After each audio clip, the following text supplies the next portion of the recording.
frontier. These are the voyages of the starship Enterprise. Its 5-year mission: to explore strange new worlds, to seek out new life and new civilizations, to boldly go where no man has gone before. Oh, excuse me for that last whoosh of air. Must have been something I ate. Welcome to Star Trek? No, Mysterious Goings-On, Chapter 19, Where No One Has Gone Before. I'm your host, J. Alexander Greenwood, and this episode we're talking a little bit about something called Star Trek. Specifically, Star Trek Beyond, the 13th film in the Star Trek saga. If you're not a Star Trek fan, this little mini episode of the podcast may not appeal to you, but hang with me a minute. I'm a pretty opinionated guy when it comes to Star Trek, particularly because I'm probably what you'd call a second generation Trekker. I was alive during the show's run, but I didn't really get into it until it got into reruns in the early 70s. And I have been through that show, thick and thin, from the original series to the animated series. Yeah, there was a cartoon, if you didn't know that, through the motion pictures, and then Star Trek The Next Generation, and then my personal favorite, Star Trek Deep Space Nine, and then the Trek that I absolutely loathed, which is Star Trek Voyager. Ugh. And then the Trek that a lot of people hate that I think was actually pretty good towards the end, which was Enterprise. And then that led us to the movies kind of petering out after the Next Generation film called Nemesis, which suffered from Stuart Baird, a really good film editor who is a lousy director, and he knew nothing about Star Trek, and he kind of put the nail in the coffin. Fast forward to about 3 or 4 years ago, I guess, maybe 5, and maybe it was more than that. It could have been 6, when J.J. Abrams, who created Lost, or at least produced Lost and Alias and some pretty good stuff, took over the reins for Star Trek and rebooted it. And he did it kind of in a clever way. He didn't totally jettison a link between the old Trek and the new. He brought Leonard Nimoy, also known as Spock, into the fold, and Spock served as a bridge between old Trek, or Prime Trek, as a lot of us call it, and the alternate universe Trek, which is what JJ, also called the JJ verse, which is what JJ produces. Well, when I saw the first Star Trek movie that JJ had directed and done, I thought it was clever and fun, and I loved seeing Nimoy and the way they lovingly tied it to the old series, mostly. There were some things I thought were stupid, and I was a little dismayed that it was basically an action flick, not real thoughtful. But apparently these days science fiction has to be full of fighting and battles and stuff, or it's just not going to go anywhere, because that seems to be the trend, at least for right now. Anyway, so I was encouraged by that, and then a couple years ago they came out with Star Trek Into Darkness, which infuriated me in the theater. I am sitting there gripping the handrests, kind of like that scene from a George C. Scott movie. I forget what it was called, where he's found out his daughter worked in porno, and he's sitting there in a theater with it, just gripping those the seat, and the armrest of the seat. I forget the name of the movie, but anyway, that was me about Into Darkness, because it was the most lazy, cheap writing I had seen in years. They basically just stole the best parts of Star Trek II: The Wrath of Khan, which is probably not even arguably, but probably is the best film in the entire Star Trek series of films. And they just stole a few things, flipped a few things over, did silly things with the characters, just cheap, obvious fan service where they felt they needed to, and then mix in a lot of fighting and blowing crap up, and it was just awful. And that was it. I wrote it off. I was like, I'm done. They have taken my thoughtful, beloved Star Trek, this journey about exploration, Shatner opening you just heard at the beginning of the show. That says it all. This is a show about exploration. There is action, there is adventure, but it's about exploration, and it's actually a metaphor for what's going on in the world today. So Into Darkness became this meditation on terrorism, and they wanted to make sure Benedict Cumberbatch got in there, and he ended up, sorry, spoiler alert, playing Khan, which made no sense whatsoever. They'd never heard of him, so they FaceTime Nimoy, and they're asking him, they FaceTime Spock Prime and said, do you know of this Khan person? And just gratuitous cameo that made no sense. And anyway, I could go on for a long time about how much I hated Star Trek Into Darkness. So here's what you do. There's plenty of people and plenty of videos. Just Google Star Trek Into Darkness, terrible or bad, or pick any negative adjective, and you'll find a plethora of stuff that explain it very well, much better than I could.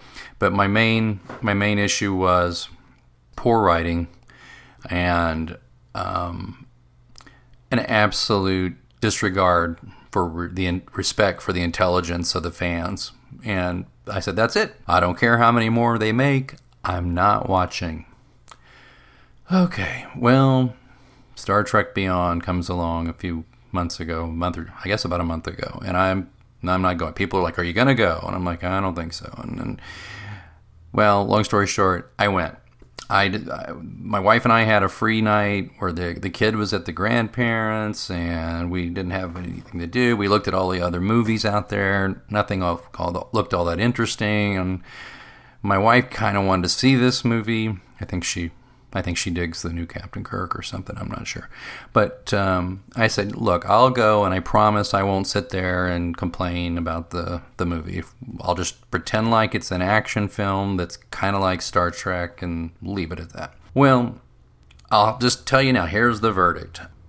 As a film overall, 3 out of 5 stars. As a Star Trek film, 3 out of 5 stars. If you give me the first JJ film, I would give it 3.5 out of 5, maybe 4 out of 5. I would give Star Trek Into Darkness 1.5 out of 5. So this movie was so much more thoughtful, so much more intelligent, so much truer to Trek than Into Darkness. I was very pleased with that. And there were some moving fan service things that didn't feel over the top, like heartstring pulling grabs for your, for your feet, anyway, I'm not being incredibly, for a writer, I'm not being incredibly clear here, but Trek is just something that's meant a lot to me in my life. It's not too big a statement to say that it informed my personal philosophy and had some influence on my politics. It had, when I was a kid, Kirk and Spock and Scotty and McCoy and the gang, they were like my friends. I watched these shows whenever they were rerun, and Star Trek became kind of that video comfort food, And then when the new stuff came along, I quickly adapted like a Borg. I adapted to The Next Generation and have a great respect for what that show did. Might remind you that The Next Generation in its final season was nominated for an Emmy for Best Dramatic Series. Pretty big deal. And Deep Space Nine, don't get me started. In fact, stay tuned. I heard there's some good podcasts about Deep Space Nine, which I'll share some information on those when I dig that up. But Star Trek just means a lot to me. I think here it is, it's 50 years old this year. It's a very important part of my life, without getting ridiculous. It's not more important than my family or my career or anything, but it's an important part of what informs my being to a degree, and I don't like somebody screwing with it the way J.J. Abrams has. So damning Star Trek Beyond with faint praise by saying it's a lot better than the shittiest movie of the three that he and his team have made may not be kind, but I call him like I see him. The pacing was good, the editing was good, the writing was decent. There were some really nice character moments. Nice to see Spock and McCoy doing their act, together. There was some good stuff there, and some hope, I think, for what will undoubtedly be another episode or another movie in this series. It's no Star Trek 2, and I guess the other thing is there's never going to be another one. That was at a moment in time. It had a certain cast. It had some damn good writers and a director who was inspired. And, now Star Trek is, the old joke was it was Star Trek 90210. And now it's just like Star Trek Fast and the Furious. It's just, it's action. But this one had just enough humanity injected into the action that I found it enjoyable. So, very sad about Anton Yelchin, who played Chekhov. I mean, very talented young actor who had a freak accident a few months ago after he finished this picture. It was kind of bittersweet to see him up there. And there was mention of Leonard Nimoy, who we lost last year as well. So that was bittersweet, but handled with a deft hand. Very well done. All right. Well, I've rambled on. I guess now you know how I feel about Star Trek Beyond. And I've lightened up a little, Francis. All right.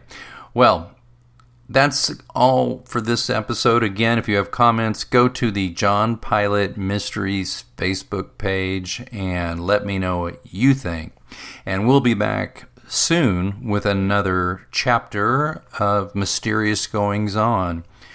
I'm trying to get a guest on here, and I'd love to get a guest to talk to me about Star Trek who could probably help me better flesh out all my objections to the JJ verse. And that's not to say, by the way, that the previous movies, all of them were incredible. Star Trek V, anyone? Anyone? Star Trek Insurrection? Anyone? Ugh. Although I do have a soft spot for the first one. Some call it Star Trek The Motionless Picture. There's some good stuff in there, though, still. All right.